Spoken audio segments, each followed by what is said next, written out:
way. Well, that becomes 2 as it divides, and 4, and 8, and so forth, right? So after 10 of those doublings, there's 1,000 cells, right? And after 20 doublings, 1,000,000 cells. And after 30 doublings, 1,000,000,000 cells. Well, it's only at 1,000,000,000 cells.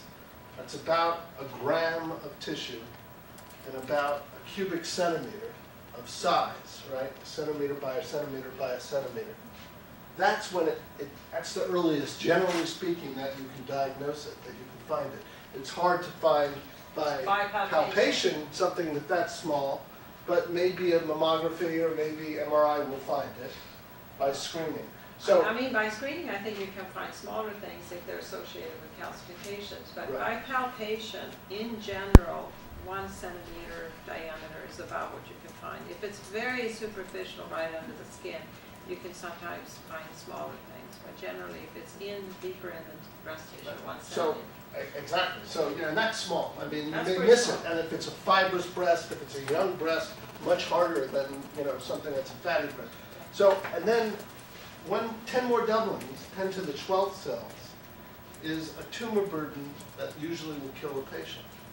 So when you say this is an early cancer, and think about it, not 3/4 on a log scale, but 30 doublings have occurred before it gets to this point, and there's only 10 more before it gets to this point. Now remember, there's cell death and cell growth, and it's a balance of everything. But really, it's not. We have to remember, if you delay it by, a few weeks, that's not going to change very much considering how long it's already been there, growing there. So it's not like, something happened last month and then I got cancer.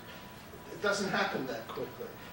Takes years for it to develop, and then this can take a long time or a short time for it to go to the 40 doubling stage. Although having said that, there's a wide variability in how fast tumors grow. But some doublings, when they do it if you miss a diagnosis, and then you come back and you see how long it takes for it to double in volume, right, which is a doubling in a sense. Still applies, but it could be on a different time scale. Right. And I have a question about calcifications. Are you going to get to those Yeah. later? Yes, Okay, I'll save in it. just a moment. I think this is your slide, right? Yeah. So we're now going to talk about carcinoma in situ. Yeah, okay. I was thinking we were doing invasive first, but we're not. So carcinoma in situ, again, is tumor cells that are still contained within the duct system or the lobular system. And they could be a carcinoma in situ of the duct or carcinoma in situ of lobular type. So the most common one is carcinoma of the duct, so we'll start with that. So it starts in ducts or ductules. It's associated with invasive carcinoma, and it's usually locally associated with it. It's not clear that there's always a progression directly from the carcinoma in situ to invasive disease. There's debate about that. That's probably true in some cases, but not necessarily in all. The carcinoma in situ in the breast is a marker for increased risk of developing invasive carcinoma. And when it develops, it most often occurs in the area where the carcinoma in situ was. There's variability in nuclear grade. There are a lot of different patterns that these carcinomas in situ can make. There can be necrosis within those ducts, and there can be calcifications. And those calcifications is what makes them visible on the mammogram. It's when you do mammography, and there are 2 things you can look for in mammography. One is calcifications of a certain type that are concerning for cancer, and the other one is mass lesions. And typically when you have carcinoma in situ, you see the calcifications that are associated with the DCIS. You don't really see the tumor cells themselves. It's the calcifications that show up. And it's a pattern of calcification. It's a pattern. It's a particular kind of calcifications in a particular pattern that are most worrisome. And what radiologists do, they learn to interpret those patterns, but it's not a black and white thing that judgment goes in. So my question was, what do they represent cytologically? Are they represented in a certain cell type, a certain secretion? They are, we'll get to that. Okay. We'll get to that. Okay. So before we won't go there. I think some of you may have heard about comedo-type carcinoma of the breast, which is something we don't really use much anymore because it's not all that useful. But it historically was used for more aggressive, higher grade type of carcinoma in situ.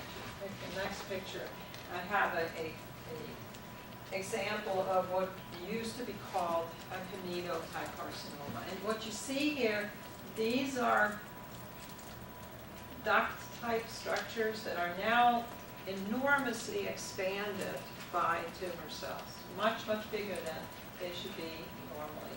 And what you have in the center right here is necrosis. And the reason you have necrosis is because there are no blood vessels inside these duct structures, so there's no support for these cells to grow beyond a certain number of layers. There's just no oxygen that gets in. So these cells in the center die. So this is necrosis. And after a period of time, this necrosis will start to degenerate and form calcifications. So this is calcifications, and often you see part of it is necrosis and part of it is calcification. It varies a little bit. So the purple is calcification. The purple is not just the calcification, middle and of the it. pink is not quite there yet. It's still just necrosis. And what does comedo mean? Comedo. I think it's what- like a zit, actually. That Yeah, if you push it's on it, actually- you get that, all that necrosis stuff, you know? That's what this, that's really Well, what this is. actually, what happened was the pathologist would look at the gross specimen, and they push on it a little bit, and like little comedones would squeeze out of the tissue. So that's why they called it comedocarcinoma. And what was squeezing out was this necrotic material, because it's really soft and kind of cheesy, gooey stuff. And when you push on the tissue, it just comes out like toothpaste. And that was the way you could see it before you cut it. Yeah. So if you look at a breast with calcifications, how do you know whether those calcifications are a result of necrosis inside the ducts or if they are normal calcium deposits Okay, from so something else? I will try to answer that question, although the best person to answer that question would be a breast imager, a radiologist who looks at those. But in general, if you have linear calcifications, narrow but long calcifications in a particular pattern that are clustered together, that is highly suspicious for this. And if you think about it, this is a cross-section. These ducts are sort of starting out here and going through the screen somewhere. So these are long worms in there of necrotic material and associated calcifications. So they're not just round things, they're actually elongated, typically. Yeah, What are the calcifications due to the stiffness of the not ducts? much. They're so tiny that. They don't alter the structure? No, no, they don't. But anybody know what this stuff is surrounding that duct? You see those little dark little spots? Can you, Those this are- is pattern recognition now. You can't see it, so you're saying, how can I know? It's not even in focus, which is true. But those are lymphocytes. That's inflammation that's surrounding the duct there. Okay, so that's pretty common, and particularly in high-grade DCIS, to have associated lymphocytes sitting around the ducts. It turns out that it doesn't mean all that much. People have looked at that extensively and try to figure out if there are lots of lymphocytes, it's better or worse prognosis or whatever, but so far there's no real Although pattern for we that. keep defining it working better on and it. better. Are they Keep helper working cells, on it. T cells, or the Right. T regulatory cells? I mean, they're clearly doing something there, but I don't think we have quite figured it out yet. So hang on a second, I'm not Yeah, quite. another point. done Sorry. yet. Oops. There we go. Oops, there we are. Before you leave, how come comedo's not used anymore? You said it used to be. That's what I was gonna get to. Oh, okay. Okay, so comedo used to be used for high grade because these cells are high grade nuclear features, and there's lots of necrosis and you have calcifications. And they usually go together, and those are aggressive more so. And if you have that kind of DCIS, you're more likely to develop carcinoma that's invasive and usually higher grade. So that used to be the bad carcinoma and such. But the problem with that is that it doesn't always go together. Sometimes you get this pattern of necrosis and calcification with lower nuclear grade lesion, and it turns out what really drives the prognosis is